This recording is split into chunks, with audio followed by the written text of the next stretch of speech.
आप सभी का सुपर कंसेप्ट क्लासेस में स्वागत है। और आज की इस वीडियो में आप लोगों को क्लास 11th फिजिक्स के मॉडल सेट 1 का सॉल्यूशन देने वाला हूं, तो आप लोग वीडियो पर बने रहें। यहां पर मैं आपको हर एक क्वेश्चन को बहुत ही सिंपल तरीके से और इजी तरीके से बताऊंगा। और आप लोगों का जितना भी मॉडल पेपर आया हुआ है, हर एक मॉडल पेपर का कंप्लीट सॉल्यूशन आप लोगों को इसी चैनल में मिल जाएगा। तो अगर आप लोग हमारे चैनल पर पहली बार आए हैं तो चैनल को सब्सक्राइब कर लीजिए और साथ ही साथ बेल के आइकन को प्रेस कर दीजिए। तो चलिए एक एक करके हम लोग हर एक क्वेश्चन को देख लेते हैं। तो देखिए हमारे पास जो सबसे पहला जो क्वेश्चन है क्वेश्चन नंबर 1, और ये हमारा सेक्शन ए का क्वेश्चन है। और यहाँ पर देखिए टोटल मिलाकर 7 प्रश्न पूछा जाएगा और 7 में से मात्र हमें 5 प्रश्नों का उत्तर देना है। लेकिन यहाँ पर मैं आपको हर एक क्वेश्चन का उत्तर बताऊंगा, क्योंकि देखिए एग्जाम में कोई सा भी क्वेश्चन पूछा जा सकता है। तो देखिए हमारे पास जो सबसे पहला क्वेश्चन है क्वेश्चन नंबर 1 क्या है कि state Newton's universal law of gravitation, यानी ग्रेविटेशन का जो न्यूटन का जो यूनिवर्सल लॉ होता है, इसका जो स्टेटमेंट होता है, ये हमें बताना है कि इसका एक्चुअल में होता क्या है। तो देखिए यहाँ पर मैंने हर एक चीज को लिख दिया है, जैसे कि Newton's universal law of gravitation. जैसे कि यहाँ पर हमारे पास कोई 2 बॉडीज है, ये हो गया ए, ये हो गया बी। इसका मास यानी कि इसका द्रव्यमान हम लोग m1 मान लेते हैं, इसका जो मास यानी कि जो द्रव्यमान है इसको हम लोग m2 मान लेते हैं, और इन दोनों के बीच का जो डिस्टेंस है यानी जो दूरी है इसको हम लोग r मान लेते हैं। तो देखिए यहाँ पर जो गुरुत्वाकर्षण का जो सार्वत्रिक नियम होता है, जो यूनिवर्सल लॉ जो होता है, ये क्या कहता है कि यहाँ पर हमारा जो पृथ्वी है इसमें मतलब कोई भी जो 2 बॉडीज होगा वो आपस में क्या करेगा, अट्रैक्ट करेगा, यानी कि एक दूसरे को क्या करेगा, आकर्षित करेगा, अट्रैक्ट करेगा। ठीक है, बात समझ में आ रहा है। तो देखिए वही चीज यहाँ पर मैंने लिख दिया है कि 2 बॉडीज इन दिस यूनिवर्स, मतलब हमारे पूरे संसार में कोई भी 2 बॉडी जो होता है अट्रैक्ट ईच अदर, यानी कि एक दूसरे को क्या करता है, अट्रैक्ट करता है विद ए फोर्स, एक फोर्स के साथ। The magnitude of force depends on, ये जो फोर्स होता है किसमें किसमें डिपेंड्स करता है, इस चीज को सबसे पहले आप लोग जान लीजिए। देखिए सबसे पहला बात यहाँ पर ये जो मास m1 है और ये जो मास m2 है, इन दोनों का जो प्रोडक्ट होगा जैसे कि m1 इंटू m2, ठीक है। तो इसमें क्या होता है, ये डायरेक्टली प्रोपोर्शनल करता है, तो F क्या होगा, directly proportional to m1 into m2। और दूसरा कंडीशन जो होता है क्या होता है, ये जो डिस्टेंस आप लोग देख पा रहे हैं r, ठीक है। तो F जो होता है इस r का जो स्क्वायर होगा इसका क्या होता है, इनवर्सली प्रोपोर्शनल होता है। तो कुछ इस प्रकार से ये 2 चीज होता है।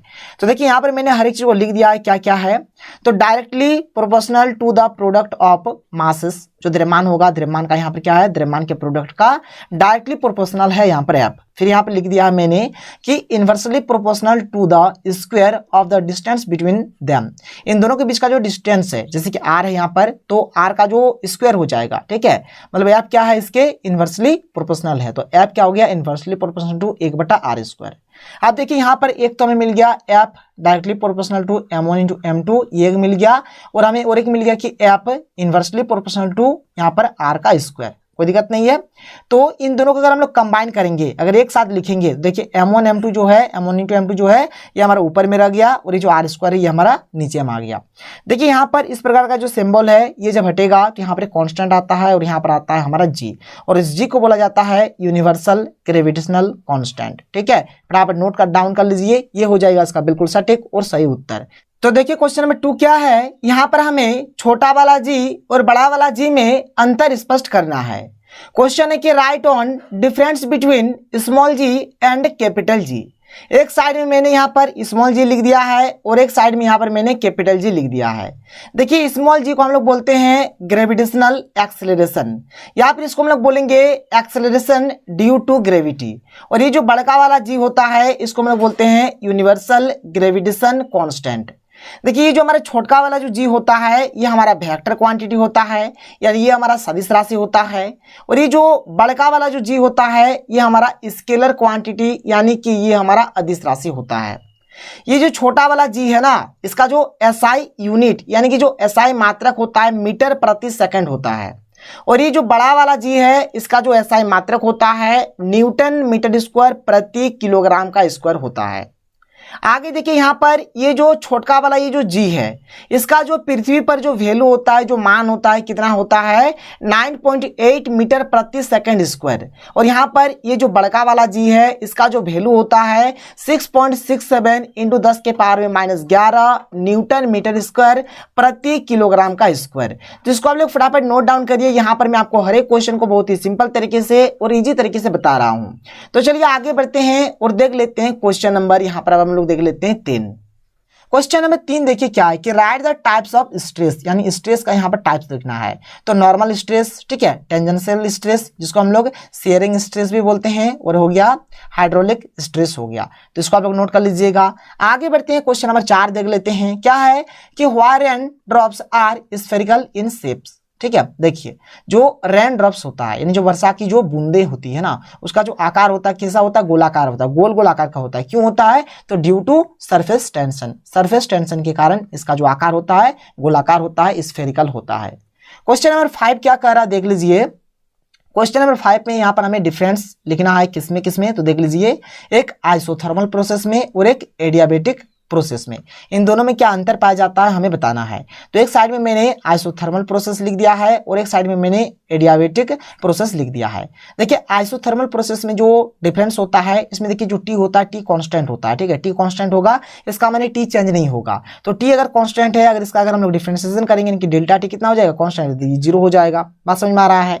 एडियाबेटिक प्रोसेस में क्या होता है, यहाँ पर जो टी होता है, इनकी जो टेम्परेचर होता है ये मतलब चेंज होते रहता है, कभी इंक्रीज हो जाएगा कभी डिक्रीज हो जाएगा, यानी कभी घटेगा तो कभी बढ़ेगा, इस प्रकार से होता है। इसलिए यहाँ पर डेल्टा टी का जो वैल्यू होता है वो 0 के बराबर नहीं होगा। क्यों नहीं होगा? क्योंकि कांस्टेंट थोड़े ना होता है, इसीलिए। यहाँ पर ये जो आइसोथर्मल प्रोसेस जो होता है इसमें आइस का फ्यूजन होता है, ठीक है, इनकी फ्यूजन ऑफ आइस। और ये जो एडियाबेटिक प्रोसेस है इसमें क्या होता है, expansion of gas in vacuum. ठीक है, ये हो जाएगा इसका बिल्कुल करेक्ट और सही उत्तर। आगे बढ़ते हैं क्वेश्चन नंबर 6 देख लीजिए। क्वेश्चन नंबर 6 क्या है कि give an example of periodic motion which is not क्या है, ऑस्किलेटरी, यानी यहाँ पर आवर्त गति का एक उदाहरण दीजिए जो दोलन नहीं करती है। तो सर्कुलर मोशन इसका बिल्कुल राइट उत्तर हो जाएगा। क्वेश्चन नंबर 7 देख लेते हैं। क्वेश्चन नंबर 7 यहाँ पर क्या है कि डिफाइन ट्रांसवर्स वेव मोशन, यानी अनुप्रस्थ तरंग गति को परिभाषित कीजिए। क्या है इसका उत्तर, the wave in which the particle of the medium perpendicular to the wave propagation is known as transverse wave motion. ठीक है, ट्रांसवर्स वेव मोशन जैसे कि आप लोग देखे होंगे स्टोन थ्रोन ऑन पॉन्ड, जैसे हम लोग क्या तालाब जाते हैं, तालाब में पत्थर लेते हैं, मारते हैं, तो उस प्रकार का जो गति होगा उसी को क्या बोला जाएगा, ट्रांसवर्स वेव मोशन बोला जाएगा। इसको लिख लीजिएगा, ये हो जाएगा इसका उत्तर। लेकिन इसको सबसे पहले आप लोग थोड़ा समझ लीजिए क्या बोल रहा है। देखिए जैसे कि कोई एक पार्टिकल है जो किसी मीडियम में क्या कर रहा है, मूव कर रहा है, ठीक है, तो वो क्या होगा, मतलब यहाँ पर जो वेव जो होगा ना उसके ऊपर परपेंडिकुलर होता है, जैसे यहाँ पर साफ साफ आप लोग देख सकते हैं। तो ये हो जाएगा इसका बिल्कुल सही उत्तर, नोट कर लीजिए। और देखिए अगर आप लोग चाहते हैं कि नहीं सर चैप्टर बाय चैप्टर जैसे कि मॉडल पेपर खत्म होने के बाद आप डिटेल वीडियो बनाइए, तो जरूर बनाऊंगा, टेंशन आपको नहीं लेना है। अभी नोट करिए क्योंकि देखिए मॉडल पेपर का कंप्लीट सॉल्यूशन कराना है, बहुत सारा मॉडल पेपर है, ठीक है, कोई दिक्कत नहीं है। आगे बढ़ते हैं, आगे देख लीजिए अगला जो प्रश्न है क्वेश्चन नंबर 8 क्या कह रहा है। क्वेश्चन नंबर 8 देखिए यहाँ पर अब सेक्शन 20 शुरू हो जा रहा है। यहाँ पर भी 7 प्रश्न है और 7 में से मात्र में 5 ही प्रश्न का उत्तर देना है। क्वेश्चन नंबर 8 क्या कह रहा है कि right expression for gravitational force acting between two masses m1 and m2 separated by distance r। तो इसके लिए जो इक्वेशन हो जाएगा अभी मैंने आपको बताया कि F बराबर हो जाएगा G into m1 into m2 बटा r स्क्वायर, ये हो जाएगा, लिख लीजिए फटाक से, ठीक है। क्वेश्चन नंबर बी क्या है कि right to characteristics of gravitational force. Gravitational force जो होता है इसका क्या क्या विशेषता है, यानी कि क्या क्या कैरेक्टरिस्टिक्स है, इसका प्रॉपर्टीज भी यहाँ पर लिखा हो सकता है, कोई दिक्कत नहीं है। यह क्या है तो इट इज ऑलवेज अट्रैक्टिव, ये हमेशा क्या है तो अट्रैक्टिव करता है, एक दूसरे को अट्रैक्ट करता है, अपनी ओर खींचता है। It ओवेज the inverse square law, क्योंकि देख लीजिए नीचे हमारा आर स्क्वायर है, इसलिए क्या होता है या मतलब इनवर्स स्क्वायर लॉ को भी ये मतलब फॉलो करता है, पालन करता है। आगे बढ़िए क्वेश्चन नंबर 9 क्या कह रहा है देख लीजिए। क्वेश्चन नंबर 9 यहाँ पर जैसे कि ए नंबर में है कि draw stress versus strain curve. Stress और स्ट्रेन का जो कर्व होता है इसको ड्रॉ करना है। ये हो गया स्ट्रेस, ये हो गया हमारा स्ट्रेन, ठीक है। जो स्ट्रेस होता है ना वो स्ट्रेन के क्या होता है, डायरेक्टली प्रोपोर्शनल होता है। तो डायरेक्टली प्रोपोर्शनल होता है इसलिए यहां से लेकर यहां तक का ये जो हमारा मतलब ये जो बनता है ना ये वाला क्या होता है, पूरा पूरी स्ट्रेट लाइन होता है, एक सरल रेखा होता है। सरल रेखा यही दर्शाता है कि जो स्ट्रेस और स्ट्रेन का जो हमारा मतलब यहाँ पे स्ट्रेस और जो स्ट्रेन होगा ये क्या है, डायरेक्टली प्रोपोर्शनल है, इसीलिए यहाँ पर क्या होता है स्ट्रेट लाइन बनता है। फिर बाद में क्या होता है देखिए, जहां तक हमारा स्ट्रेट लाइन है यहाँ तक हुक्स लॉ जो होता है वो मतलब फॉलो होता है, पालन करता है। फिर यहां से देखिए थोड़ा सा मुड़ जाता है, फिर इस प्रकार हो जाता है, फिर इस प्रकार का भी हो सकता है। तो इस प्रकार से यहाँ पर ये चीज हो रहा है। तो देख लीजिए यहाँ पर ध्यान से देखिएगा, यहाँ पर क्या है, यहाँ से लेकर यहाँ तक जो है इसको हम लोग बोलते हैं, क्या बोलते हैं, परमानेंट सेट बोलेंगे। ठीक है, ये स्ट्रेन हो गया। अब जैसे यहाँ पर ये जो पॉइंट ए है इसको बोला जाएगा लिमिट ऑफ हुक्स लॉ। ठीक है, ये जो बी वाला जो होगा ना, बी, इसको बोलेंगे इलास्टिक लिमिट, जिसको हम लोग यील्ड पॉइंट भी बोलेंगे। यहाँ से ओ टू बी, मतलब ओ से लेकर यहाँ पर ये जो बी तक है, मतलब यहाँ से लेकर पूरा ईठो, ठीक है, ये वाला जो है ये पूरा ईठो, इसको बोलेंगे इलास्टिक बिहेवियर। और बियॉन्ड वी जो होगा उसको बोलेंगे प्लास्टिक बिहेवियर। ये जो ई होगा ना लास्ट वाला, ये जो ई होता है इसको बोलेंगे ब्रेकिंग पॉइंट, या फिर इसको फ्रैक्चर पॉइंट भी बोला जाएगा।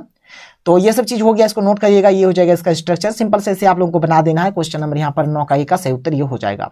बी में बोल रहा है कि यहाँ पर आपको मार्क करना है कि कौन वाला हमारा यील्ड पॉइंट है और कौन वाला हमारा क्या है, ब्रेकिंग पॉइंट है। तो देखिए यहाँ पर ये जो बी है ना, बी हमारा क्या यील्ड पॉइंट है, जिसको हम लोग इलास्टिक लिमिट भी बोल सकते हैं। ठीक है, और ये जो है इसको हम लोग बोलेंगे ब्रेकिंग पॉइंट, या फिर इसको हम लोग बोलेंगे फ्रैक्चर पॉइंट भी बोल सकते हैं। तो ये हो गया इसका बिल्कुल सही उत्तर। आगे बढ़ते हैं, आगे चलिए। क्वेश्चन नंबर 10 देखिए, बहुत ही सिंपल सा प्रश्न है। क्या है कि derive an expression for excess pressure inside a liquid drop. देखिए क्या होता है, in a liquid drop inside pressure is greater than the outer atmosphere pressure. जो इनसाइड प्रेशर जो होता है वह ग्रेटर देन होता है किसके, तो आउटर एटमॉस्फेयर प्रेशर के।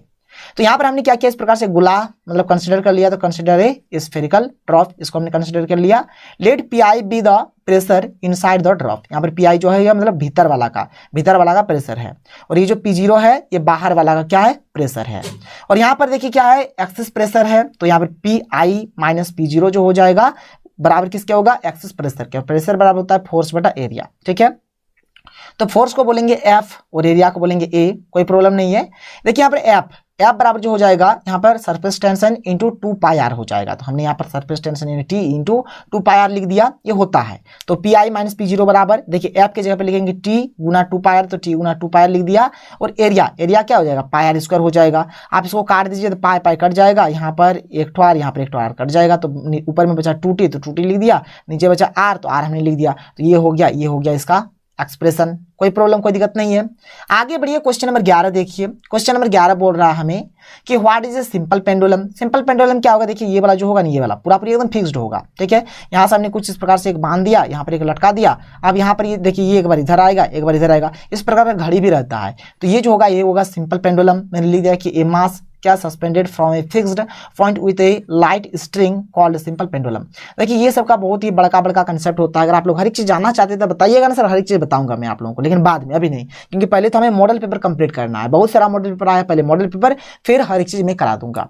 तो ये हो गया आपका सिंपल पेंडुलम का बिल्कुल सटीक और सही उत्तर, कोई दिक्कत कोई प्रॉब्लम नहीं होगा। देखिए यहाँ पर 11 में 3 प्रश्न है, A B C करके 3 प्रश्न है, और एकक में एक नंबर, इसमें 1 नंबर, इसमें 1 नंबर, इसमें 1 नंबर। तो 1 नंबर के लिए इतना ही लिखिए, काफी है। आगे बढ़ते हैं, आगे देख लीजिए बी नंबर में क्या है। तो बी नंबर में कि write an expression for time period of a simple pendulum. तो यहाँ पे टी बराबर हो जाएगा 2 pi root under L upon g, ये हो जाएगा इसका सही उत्तर। इसको नोट करिए, 1 नंबर आपको मिल जाएगा। आगे बढ़ते हैं, आगे जो यहाँ पर हमें जो प्रश्न दिया गया है आगे देख लीजिए। देखिए यहाँ पर क्वेश्चन जो भी होगा ना, बहुत ही अच्छा प्रश्न है, दिक्कत नहीं होगा आप लोगों को, आप लोग हर एक चीज कर सकते हैं। तो देखिए क्वेश्चन नंबर सी क्या है कि what is the effective length of A second pendulum. यानी यहां पर हमें सेकंड पेंडुलम का इफेक्टिव लेंथ फाइंड करना है। यहां पर आप लोग ध्यान से देखिएगा, यहां पर सेकंड पेंडुलम दिया हुआ है। ठीक है, तो देखिए, तो time period of second pendulum, तो यहां पर टी बराबर कितना हो जाएगा, 2 सेकंड हो जाएगा। और टाइम पीरियड टी का जो फॉर्मूला होता है अभी मैंने आपको बता दिया, तो टी बराबर होता है 2 पाई रूट अंडर एल बटा जी होता है। कोई प्रॉब्लम कोई दिक्कत नहीं है। अब देखिए टी का मान दिया हुआ है 2, तो हमने 2 लिख लिया, बराबर 2 पाई का 2 पाई, रूट अंडर रख गया, एल का एल जो कि हमें निकालना है, और जी का मान होता है 9.8 मीटर प्रति सेकंड स्क्वायर। ठीक है, जी बराबर कितना होता है 9.8 मीटर प्रति सेकंड स्क्वायर, मैंने आपको अभी बता दिया। ठीक है, कोई दिक्कत नहीं है। अब देखिए यहाँ पर ध्यान से इसको आप लोग सॉल्व किस प्रकार से करिएगा, देखिए मैं आपको अच्छे तरीके से बता दें। जैसे 2 बराबर कितना दिया हुआ है, तो 2 पाई, और रूट अंडर क्या दिया हुआ है, एल बटा 9.8, इसको मैंने लिख लिया। ठीक है, ये वाला लाइन हमने लिख लिया। अब देखिए 2 है, यहाँ पर रहने देते हैं। ये जो 2 पाई यहाँ पर गुना में, यहाँ पर आने से क्या हो जाएगा, भागा में हो जाएगा, तो रूट अंडर क्या हो जाएगा, एल बटा 9.8 हो जाएगा। कोई दिक्कत कोई प्रॉब्लम नहीं है। अब देखिए हमने क्या किया, इसको हमने इस साइड में लिख दिया और इसको हमने इस साइड में लिख दिया। अब देखिए यहाँ से 2 और 2 कट जाएगा, तो क्या बचेगा, 1 बटा पाई बचेगा। तो यहाँ तक तो 1 बटा पाई आ गया। अब आगे देखिए, आगे आपको किस प्रकार से क्या करना है। हम लोग क्या करते हैं, दोनों तरफ स्क्वायर कर देते हैं। तो दोनों तरफ अगर स्क्वायर कर देंगे, इधर स्क्वायर कर देने से इधर रूट हट जाएगा, तो इधर हो जाएगा L बटा 9.8 हो जाएगा। और इधर अगर हम लोग यहाँ पर स्क्वायर कर देंगे तो 1 का स्क्वायर तो 1 होगा और पाई का यहाँ पर अगर स्क्वायर करेंगे तो पाई स्क्वायर हो जाएगा। अब देखिए यहाँ पर L बटा 9.8 हो जाएगा, 1 का 1 रहेगा और पाई का मान होता है 3.14, तो इसका क्या हो जाएगा स्क्वायर हो जाएगा। तो देख लीजिए यहाँ पर L का L रहेगा, इधर इधर गुना हो जाएगा, तो 1 गुना 9.8 करेंगे तो 9.8 हो जाएगा और 3.14 का स्क्वायर करेंगे यानी कि 3.14 गुना 3.14 करेंगे तो ये हमारा आएगा 9.8596 आएगा। आप लोग गुना करके देख सकते हैं, इसको अगर आप लोग गुना करिएगा तो यही वाला आपका वैल्यू आएगा। अब देखिए यहाँ पर क्या होगा, अगर इन दोनों में अगर हम लोग भाग दे दें, मतलब इन दोनों का अगर भाग दे देंगे तो हमारा जो आंसर आएगा 0.99 आएगा मीटर। ठीक है, ये हमारा आंसर आएगा और यही होगा इसका फाइनल आंसर। इसको आप लोग नोट डाउन कर लीजिए, बहुत ही इंपॉर्टेंट क्वेश्चन है।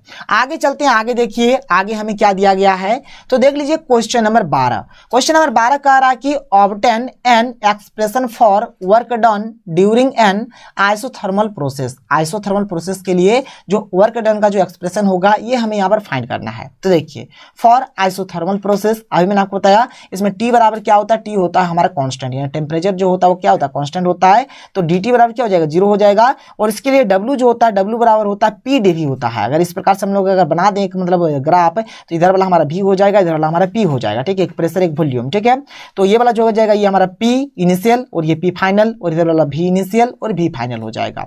तो डब्ल्यू बराबर पी डी वी हो गया। और वी नो दैट हम लोग जानते हैं आइडियल गैस इक्वेशन से पी वी बराबर एनआरटी होता है, पी बराबर हो जाएगा एनआरटी अपॉन भी। तो डब्ल्यू बराबर पी डी वी है जो कि आप लोग देख सकते हैं यहाँ पर। तो डब्ल्यू बराबर देखिए यहाँ पर हम लोग क्या करते हैं, भी के रिस्पेक्ट में डिफरेंशिएशन कर रहे हैं, इसलिए भी इनिशियल और ये हमारा फाइनल, तो इनिशियल फाइनल हो गया। और देखिए यहाँ पर पी का वैल्यू कितना है एनआरटी अपॉन भी, एनआरटी अपॉन भी है तो पी के जगह पे एनआरटी अपॉन भी हमने लिख दिया और डीवी का डीवी हो गया, कोई दिक्कत नहीं है। अब इसका सिंपल से डिफरेंशिएशन कर देंगे। देखिए हमारा 1 अपॉन भी डीवी का जो मतलब यहाँ पर इसका जो इंटीग्रेशन हो जाएगा क्या हो जाएगा लॉग भी हो जाएगा, जिसको हम लोग ln भी बोल सकते हैं। ठीक है, ये हो जाएगा। तो देखिए डब्ल्यू का डब्ल्यू एनआरटी तो कांस्टेंट था, ये तो बाहर आ गया और 1 अपॉन भी डीवी का हो जाएगा ln भी हो जाएगा। यहाँ पर वी एफ और यहाँ पर वी आई, कोई प्रॉब्लम कोई दिक्कत नहीं है। एनआरटी का एनआरटी हो जाएगा, एक बार वी एफ बैठाएंगे एक बार वी आई बैठाएंगे, तो वी एफ हमने बैठाया माइनस वी आई बैठा दिया, कोई प्रॉब्लम कोई दिक्कत नहीं है। इंटीग्रेशन शायद आप लोगों को आता होगा, नहीं आता होगा तो बता दीजिएगा, मैथ में मैं आप लोगों को समझा दूंगा। देखिए यहाँ पर लॉग का एक फॉर्मूला होता है कि लॉग ए माइनस अगर लॉग बी रहे, ठीक है, तो इसका माने हो जाएगा लॉग ए बटा बी हो जाएगा। क्या हो जाएगा लॉग ए बटा बी हो जाएगा। तो हमने क्या log V F upon V I हो गया। देखिए यहाँ पर जो प्रेशर होता है, प्रेशर जो होता है वो क्या होता है इनवर्सली प्रोपोर्शनल होता है वॉल्यूम का। तो पी क्या हो जाएगा यहाँ पर इस प्रकार से 1 बटा भी हो जाएगा। ठीक है, तो हम लोग इसको चेंज करके लिख सकते हैं। यहाँ पर जैसे वी एफ है तो ऊपर में यहाँ पर पी आई हो जाएगा, यहाँ पर वी आई है तो नीचे हमारा पी एफ हो जाएगा। तो इस प्रकार से भी आप लोग लिख सकते हैं। तो ऐसे लिखिए या फिर ऐसे लिखिए, कोई प्रॉब्लम नहीं है। इसको नोट डाउन कर लीजिए, बहुत ही सिंपल तरीके से मैंने आप लोगों को समझा दिया। आगे बढ़ते हैं, अगले क्वेश्चन की ओर चलते हैं। अगला क्वेश्चन देखिए। तो देखिए क्वेश्चन नंबर 13 क्या है कि डिफाइन द टर्म्स। यहाँ पर जो टर्म्स दिया गया है इसे हमें डिफाइन करना है। जैसे यहाँ पर ए नंबर में क्या है कि स्पेसिफिक हीट कैपेसिटी, इसका हमें डेफिनेशन लिखना है। तो देखिए मैंने यहाँ पर लिख दिया है स्पेसिफिक हीट कैपेसिटी। इसका मतलब हो गया कि the specific heat capacity of a substance is the amount of energy. देखिए यहाँ पर जो स्पेसिफिक हीट कैपेसिटी जो होता है वो किसी भी सब्सटेंस का क्या होता है अमाउंट ऑफ एनर्जी होता है required to raise the temperature of 1 kilogram of the substance by 1 degree Celsius. ये हो जाएगा हमारा स्पेसिफिक हीट कैपेसिटी का प्यारा सा डेफिनेशन। आगे बढ़ते हैं, आगे क्या है यहाँ पर लेटेंट हीट कैपेसिटी है। चलिए इसको भी देख लेते हैं, जिसको हम लोग गुप्त ऊष्मा धारिता बोलेंगे। देख लीजिए क्या है। तो यहाँ पर लेटेंट हीट कैपेसिटी का जो डेफिनेशन हो जाएगा तो the heat required to convert a solid into a liquid और वेपर और liquid into a vapour at constant temperature, ये हो जाएगा लेटेंट हीट कैपेसिटी का प्यारा सा डेफिनेशन। आगे देखिए 13 नंबर का जो 2 नंबर है क्या है, आप लोग देख सकते हैं कि राइट प्रिंसिपल ऑफ कैलोरीमेट्री। तो कैलोरीमेट्री का जो यहाँ पर हमारा जो प्रिंसिपल होगा इसे हमें लिखना है। तो प्रिंसिपल ऑफ कैलोरीमीटर भी बोल सकते हैं या फिर मेट्री भी बोल सकते हैं। तो इसका जो होता है ना प्रिंसिपल क्या होता है, जितना ही हम लोग हीट यहाँ पर लॉस करेंगे उतना ही मतलब हीट क्या होगा जाएगा गेन हो जाएगा। मतलब यहाँ पर जितना भी हीट लॉस होगा और जितना भी मतलब यहाँ पर क्या होगा जितना हीट लॉस होगा उतना ही हीट हमारा गेन हो जाएगा। यानी कि हीट लॉस्ट बराबर क्या हो जाएगा हीट गेन हो जाएगा, मतलब दोनों क्या होगा इक्वल होगा। बात क्लियर हो गया। तो the heat release by a body is observe by another body, मतलब एक बॉडी जितना हीट को रिलीज करेगा दूसरा बॉडी क्या करेगा उतने ही हीट को ऑब्जर्व कर लेगा। तो ये हो गया यहाँ पर इसका बिल्कुल सही उत्तर है। आगे चलते हैं, आगे हमारा मिलेगा यहाँ पर क्वेश्चन नंबर 14 जो कि न्यूमेरिकल क्वेश्चन है, थोड़ा लंबा चौड़ा बनेगा। इसको मैं आप लोगों को क्या करूंगा अगले लेक्चर में बता दूंगा। और फिर आगे हमारा जो अगला जो सेक्शन है सेक्शन सी भी शुरू हो जाएगा और यहाँ से बहुत सारे जो क्वेश्चन है मैक्सिमम क्वेश्चन लॉन्ग है जो कि मतलब अच्छे तरीके से बताऊंगा तो आप लोगों को समझ में आएगा। खैर हर एक चीज मैं आप लोगों को नेक्स्ट पार्ट में बता दूंगा। तो अगर आपको वीडियो पसंद आया तो वीडियो को लाइक करिए, जितना हो सके वीडियो को अधिक से अधिक अपने दोस्तों के साथ शेयर करें। और अगर आप लोग हमारे चैनल पर पहली बार आए हैं तो चैनल को जरूर से जरूर सब्सक्राइब कर लें और साथ ही साथ बेल के आइकन को प्रेस कर लीजिए। तो चलिए मिलते हैं अगले वीडियो में। थैंक यू, जय हिंद।